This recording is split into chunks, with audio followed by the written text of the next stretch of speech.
Okay, we're all seated. We're all relaxed. Everybody take a deep breath. We're here. We're in church. We're here to renew our perspective and to really draw from God and His love guidance.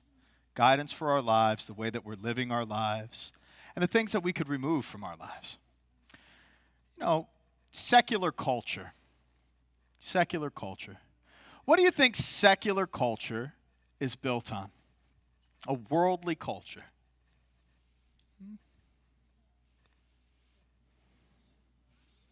Money. Secular culture is built on money. It's the bottom line. It's what motivates a lot of people, right? A greater majority of people are motivated by money. And our culture is built on that. Truly built on that. And what do we see on the outside of that premise of culture? Things that generate the most amount of money. So what does the American culture look like? What is it built on? For the most part, for most Americans. It's the things we get up for, we get excited for, we get dressed for, we love, we're so loyal to. Athletics. Oh, yeah. Sports teams. Sports teams. Our culture, our great culture. The American culture. The American pride, the American ethos. Do you know what culture means? What the word etymologically from the root word cultus from Latin? Do you know what that word means?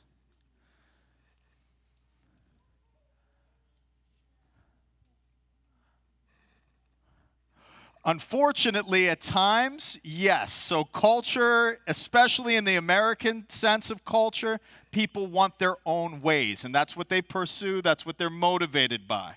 So that's a very good point. But it's not what the actual word means, and that's why we should go back to learn our root language, the language of the church, Latin, cultus. I'm going to give it to you. Cultus means worship. Worship. Now, I want you to think, if the premise of our culture in America is based on money, and the exteriors of it are institutions that are driving economical gain, financial gain, and we're worshiping these things, is that a good for society? And is it good for our souls if we worship these things? Worship of money is a very scary thing. And the worship of these industries. Now, I want you to consider, who's a sports fan in here? Got some sports fans? I mean, you're American, you gotta be, right? You gotta be. It's a requirement, people. Now, I want you to imagine a team close to all of our hearts and geography. The Jacksonville Jaguars. Okay? Now, I want you to imagine the Jacksonville Jaguars going out and not putting in 100%. Not giving their 100% on the field, off the field, giving their all.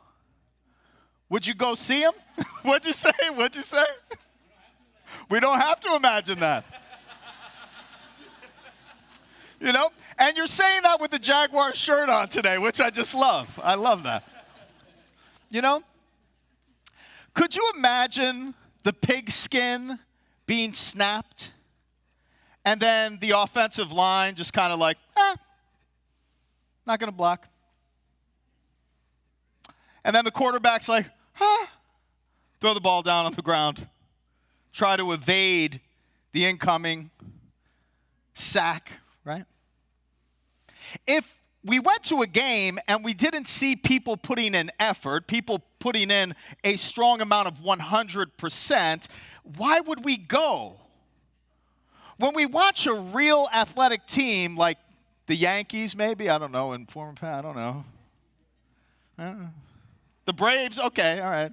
Closer to home. My brother lives in Atlanta, so he's very, very happy about this. When they're putting in 100%, it's inspiring, isn't it?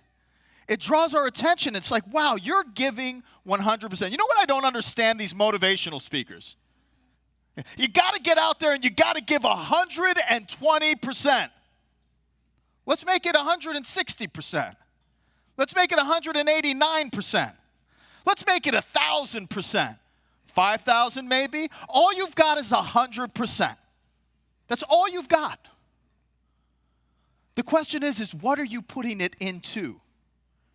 If you have a team that puts in 100% and 100% of your people are giving 100%, guess what's going to happen? Championship. Championship. I just watched Moneyball last night, right? The Athletics. What a great movie. 100% of science, 100% of research, 100% of study, 100% of investment in each of those 100% of those teammates. Giving 100%. They broke the records of a streak of what, 20, 21 games or something like that? Wow. And we sit there and watch it and observe it, and we're waiting for something more. And when more happens, thank goodness we're watching it, because that is the basis of culture. Or is it? In our world, we have a convergence and clashing of cultures. We have a convergence of cultures that are biting for our time. Pope Benedict XVI says this about worship: "You will know what you worship for that for which you have time." What is absorbing your time and your investment and your energy, what's drawing at your 100%, is what's going to underline for you what you are worshiping. Is it valuable to build your culture because you are free before God? And last time I checked, in this great country, one nation, under God, you have the freedom to choose what you base your culture on.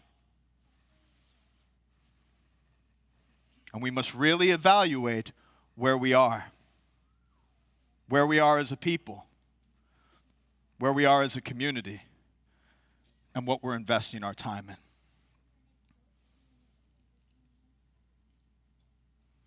How often is it the case that we are waiting to get out of Mass that needs to be an hour? Not this community. That's why I love you guys, okay? Not this community, but wait until an hour. I'm gone. It's all I got for God. Then I'm throwing on my jersey. I may even wear my jersey or my polo. And then I'm ready to go. Now really celebrate culture. Really live my life. Really live my best. And celebrate it with great festivity.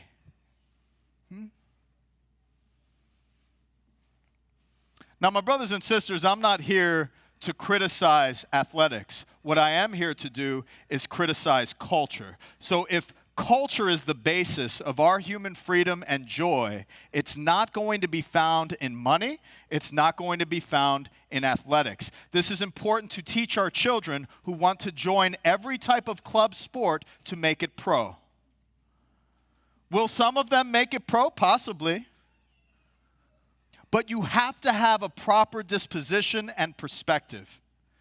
You know another thing that drives me crazy? Is the whole sense of living a balanced life. Now, I'm going to criticize myself. I've counseled people that way. I have coached people that way. I've probably preached homilies about balance in your life. Nothing truly great has ever been built on balance. Nothing. There is nothing balanced about Jesus' self-offering. There's nothing balanced about what he did.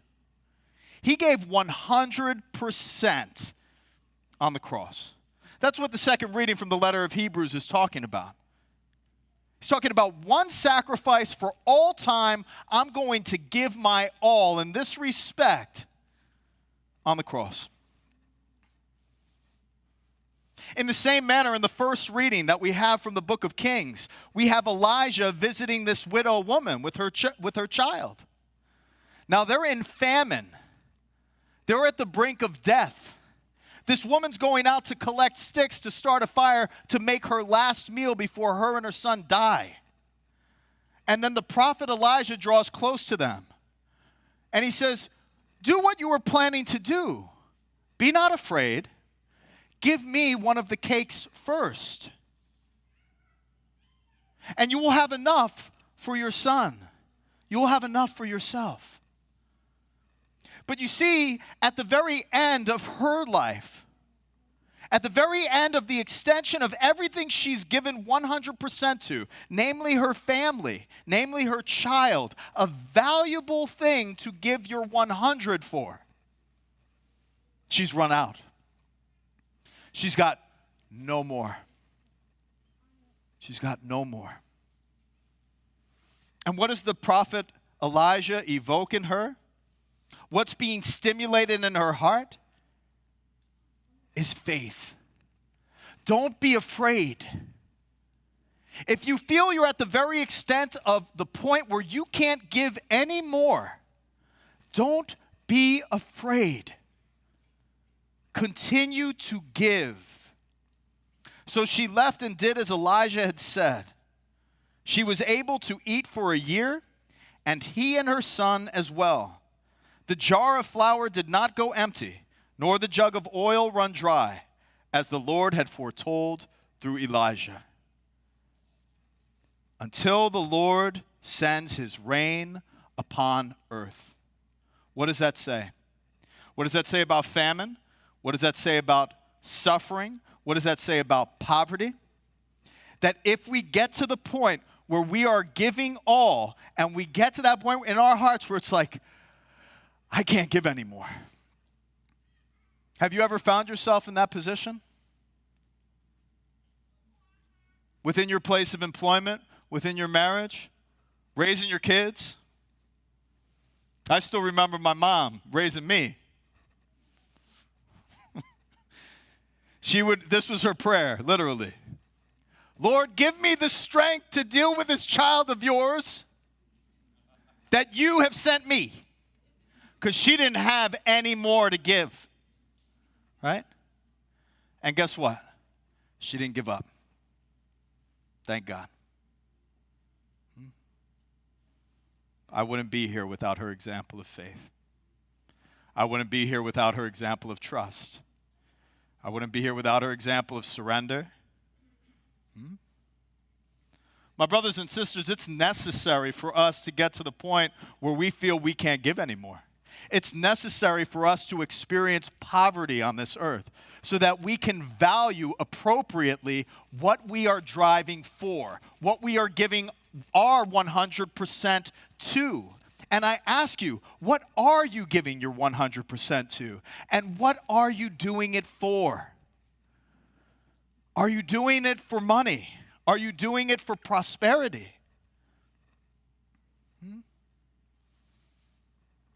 Are you working tirelessly and putting your 100% in for pride? Are you putting in your everything for yourself? Your ego? Well, my brothers and sisters, if you are truly examining your heart and you're recognizing that, let's get a perspective shift. Don't worry, you're not alone. I'm in this with you. If I didn't have these scriptures giving me my perspective shift all the time, I would have no direction in life. I want to be challenged in my self-offering. I want to be questioned and confronted. And I want to be able to answer the question before God, how did you live in this life?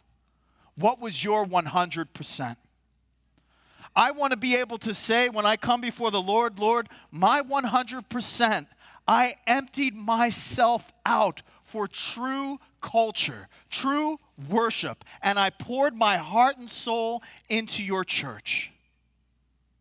The basis of culture and human freedom in the world, the instrument of salvation and peace. That's what I want to give my 100 for. There's no balance in that. It's not like, 9 to 5, 5 o'clock's up, peace. It's Sunday. Sorry, 10 o'clock community or noon. I've got the football game I got to get to. Got to go see my Jags. They're the happiness of my life. I preached this homily last night. There was a guy who worked for the Jags. There's probably somebody here. I don't know, maybe. Just the humor of God, right? But the question is so valuable. The great critique of the American culture is that we live to work. We do not work to live. Our work, our economy, our finances should be directed toward one institution and one institution only. And that institution is what comprises society. It is the institution of the family, and the institution of family is under attack.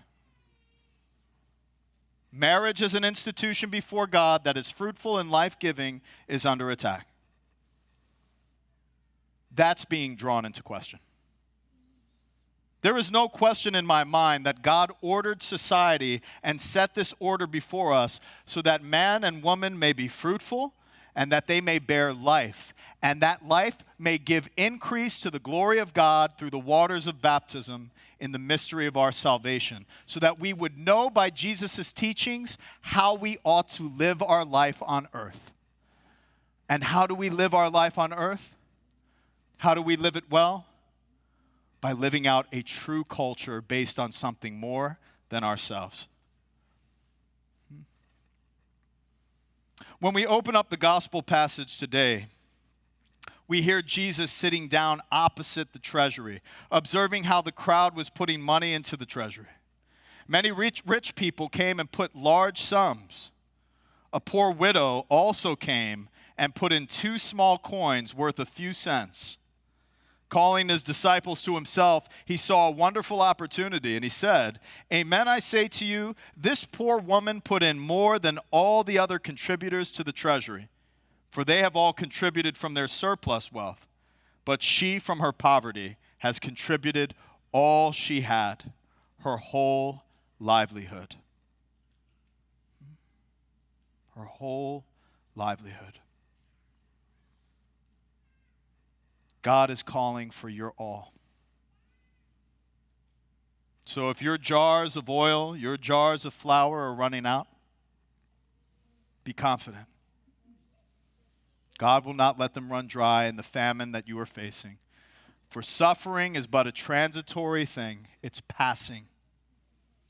You will enter into the prosperity of the Lord when the rains come and fertilize the ground, and a new harvest is provided for your family. I'd like to share with you the parable of the lost sheep and the lost coin. Do you remember that parable with the lost coin? Woman lost a coin. She sweeps her house, searching for the coin frantically. And then in finding the coin, she goes out into the streets and she's like, "Hey, girlfriends, come on, party with me. This is great. I found the coin. I found the coin. Rejoice with me. Be glad with me. Celebrate with me." I want to ask you, if you lost a penny, 1 penny, would you frantically search in your house for that 1 penny?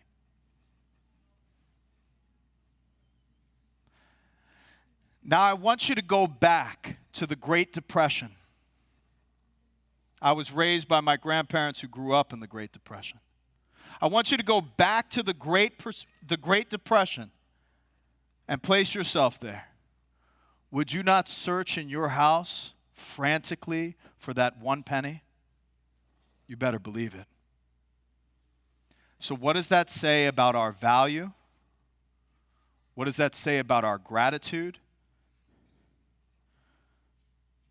We have become numb to reality. We have been drugged in our culture. We have been overstimulated.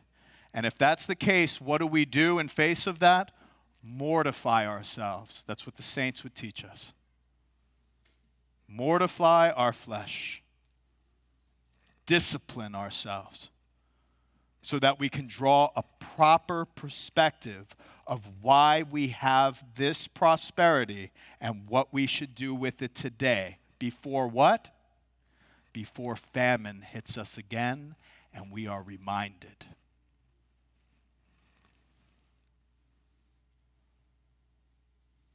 That's the truth. So it's our time to be reminded and to reevaluate what we are pouring our energy, our talents, our gifts, our resources, our treasure, and most importantly, our time. Let's realign them today for the glory and praise of our God.